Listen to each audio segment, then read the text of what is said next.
से हमारे साथ हमारे सहयोगी ऋषभ राय लाइव जुड़ गए हैं। ऋषभ, जिस तरीके से उम्मीदें लगाए बैठी थी आम जनता की टैक्स स्लैब में बड़ी छूट देगी सरकार, और हुआ भी कुछ ऐसा ही है। 10 लाख का अनुमान था, लेकिन 12 लाख की जो सालाना आय है उस पर छूट रहेगी। नो टैक्स अब जनता के लिए रहेगी इतनी इनकम। साथ ही साथ अगर ओवरऑल देखें, किसानों के लिए बड़े ऐलान, युवाओं के लिए बड़े ऐलान, हेल्थ केयर में अगर देखिए, मेडिकल केयर में देखिए, तो हर एक तरफ से ये जो बजट है जनता की उम्मीदों पर खरा उतरेगा।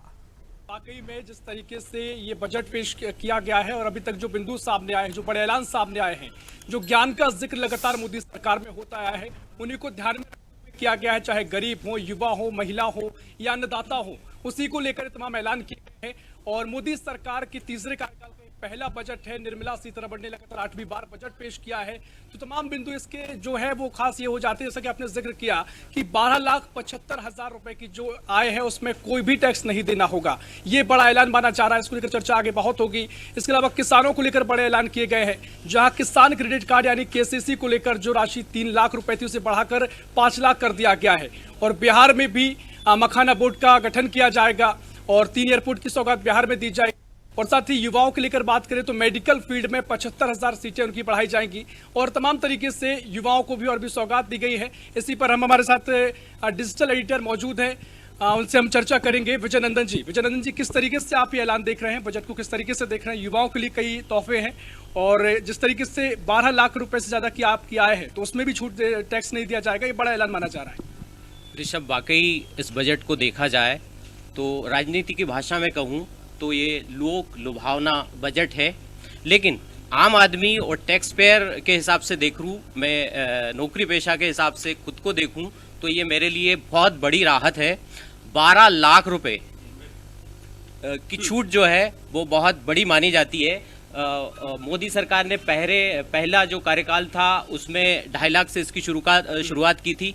फिर अगले जो टर्म आया उसमें 5 लाख की गई, उसके बाद ये 7.5 लाख हुई और इस बार उम्मीद ये थी कि ये 10 लाख होगी, लेकिन उम्मीद से कई गुना ज्यादा 12 लाख होना ये नौकरी पेशा के लिए बहुत बड़ी बात है। और मैं इसको एक चुनावी लिहाज से भी देखूंगा कि दिल्ली में चुनाव है और दिल्ली में ज्यादातर जो सर्विस क्लास है वो इससे उसको बहुत राहत मिलेगी। 12 लाख बहुत बड़ी रकम है। इसके साथ इस बजट में मैंने कई चीजें गौर से देखी, जिसमें मैंने देखा कि AI जो है वो उसकी चर्चा दुनिया में बहुत हो रही है। अभी चाइना ने 2 AI मॉडल लॉन्च किए और अमेरिका का ओपन चैट GPT तो हम सब देखते ही हैं। तो उसके लिए सरकार ने 500 करोड़ का बजट जो है वो अलग से रखा है। 3 एजुकेशन सेंटर खोले जाएंगे और युवाओं को प्रशिक्षण दिया जाएगा। तो इस बजट में युवा, गरीब, किसान सबको टारगेट किया गया है।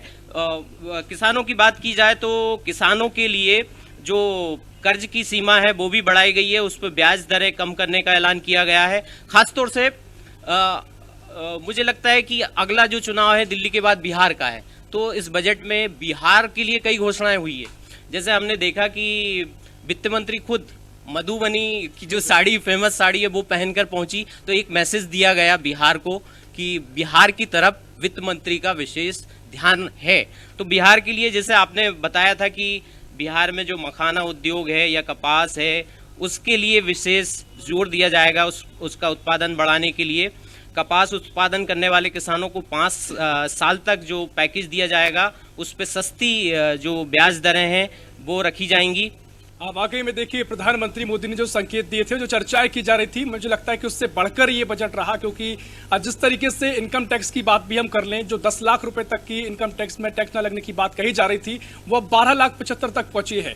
और मध्यम वर्गीय किसान हो, छोटे किसान हो, उनके लिए बड़ा तोहफा है। हमारे साथ हमारे सहयोगी आकाश हुसैन भी हमारे साथ मौजूद है। बताएंगे आकाश, जिस तरीके से दिल्ली में विधानसभा चुनाव होना है, बिहार में विधानसभा चुनाव इसी साल होना है, चुनाव के नजरिए से किस तरीके से ये बजट, क्या घोषणाएं आप अहम देखते हैं और युवाओं को लेकर क्या कुछ बड़ी आप संभावनाएं इस बजट में देख रहे हैं? निश्चित रूप से ऋषभ, अगर बात करें तो खास तौर पर युवाओं को लेकर ये खास तौर पर बजट फोकस किया गया है, क्योंकि अगर हम बात करें तो मेडिकल सेक्टर को लेकर जिस तरीके से चीजें की गई हैं, खास तौर पर अगर हम बात करें तो अगले 5 सालों में 78,000 सीटें बढ़ाने का ऐलान जो है इस बजट में हुआ, यानी मेडिकल सेक्टर पर खासा फोकस है। क्योंकि लगातार जिस तरीके से हमने कोविड में देखा कि कई जगहों पर डॉक्टरों की कमी बात निकलकर सामने आई थी, लेकिन उसको दूर करने के लिए अब सरकार तेज गति से काम करेगी। इसके साथ साथ कैंसर के साथ साथ जो अन्य गंभीर बीमारियां हैं उनको लेकर भी जो है चीजें बेहतर करने की बात जो है बजट में की गई है। सभी जिलों में, देश के जितने भी जिले हैं सभी जिलों में कैंसर डे केयर सेंटर्स जो है खोले जाएंगे, जहां पर कैंसरों के जो मरीज हैं उनका उपचार किया जाएगा। इसके अलावा 36 गंभीर जो बीमारियां हैं उन पर जो ड्यूटी लगती थी उन दवाओं को सस्ती करने के साथ साथ कुछ चिन्हित जो दवाएं जो काफी इंपोर्ट करके देश में लाई जाती हैं, एक्सपोर्ट करके माफ कीजिएगा, उन दवाओं पर भी जो ड्यूटी है वो 5% की गई। तो निश्चित रूप से मेडिकल सेक्टर में जो है एक बड़ा ऐलान किया गया है, खासतौर पर स्वास्थ्य को लेकर। इसके अलावा अगर हम बात करें तो जो एआई का जिक्र हो रहा है, लगातार हम देख रहे हैं कि टेक्नोलॉजी का उपयोग तेजी के साथ जो है देश में बढ़े, इसको लेकर भी सरकार का फोकस है। और यही कारण है कि 23 नई IITO का ऐलान किया गया है। बिहार पर तो सरकार का फोकस है ही है, लेकिन अगर हम देखें मिडिल क्लास जिस वर्ग की लगातार विपक्ष भी आरोप लगाता रहा, सवाल उठते रहे, और ऐसे में ठीक बिहार में जिस तरीके से इलेक्शन होना है और दिल्ली में जिस तरीके से इलेक्शन होना है उसके पहले टैक्स पेयर को एक बड़ी छूट दी गई है। और उसके साथ साथ जो बुजुर्ग वर्ग है, सीनियर सिटीजन्स है, जो 50,000 का TDS कटा करता था उसको अब जो है 1 लाख तक की छूट दे दी गई उसमें। तो ये भी एक बड़ा ऐलान है। तो सीधे तौर पर मिडिल वर्ग को तो जो है साधा ही गया है इसमें। इसके साथ साथ निश्चित रूप से अगर हम बात करें तो जो सीनियर सिटीजन्स हैं उनको भी बड़ी राहत ऋषभ दी गई है। निश्चित तौर पर प्रशंसा देखिए बिल्कुल, आप कई ऋषभ, सौगातें हैं, एक बात मध्यम वर्ग और को लेकर कही खास जाती सौगातों का जिक्र।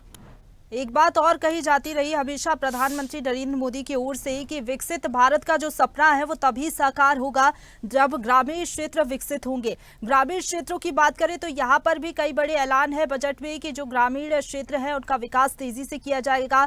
जो सरकारी स्कूल है, जो स्वास्थ्य केंद्र हैं, उनको भी विकसित किया जाएगा। उनके लिए भी बजट में खास तौर पर प्रावधान बड़े ऐलान किए गए हैं। रहे हैं कि भारत कृषि प्रधान देश है और अगर भारत का विकास पूरा करना है तो संभव है कि ग्रामीण स्तर पर पहले विकास हो। उसी को लेकर तमाम ऐलान किए गए हैं। आगे उन पर चर्चा हम करेंगे। हमारे साथ डिजिटल एडिटर विजय नंदन जी लगातार जुड़े हुए हैं।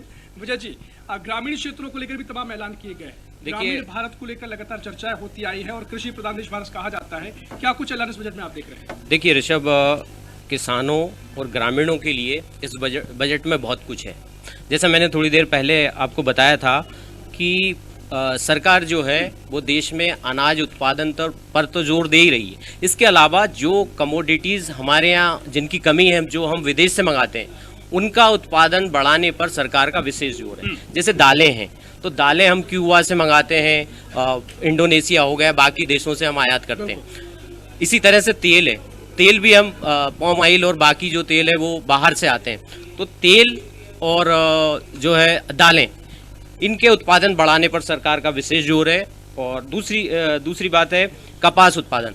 कपास उत्पादन पर भी सरकार ने पैकेज का ऐलान किया है। 5 साल तक के लिए किसानों को सस्ती दर पर कर्ज दिया जाएगा। इसके अलावा ग्रामीणों के लिए, महिलाओं के लिए भी घोषणाएं की गई हैं। हमारे साथ सोशल मीडिया टीम से नदीम खान भी मौजूद है, जो लगातार सोशल मीडिया पर हम खबरें अपलोड करते हैं और डिजिटल से काफी जुड़े हुए हैं।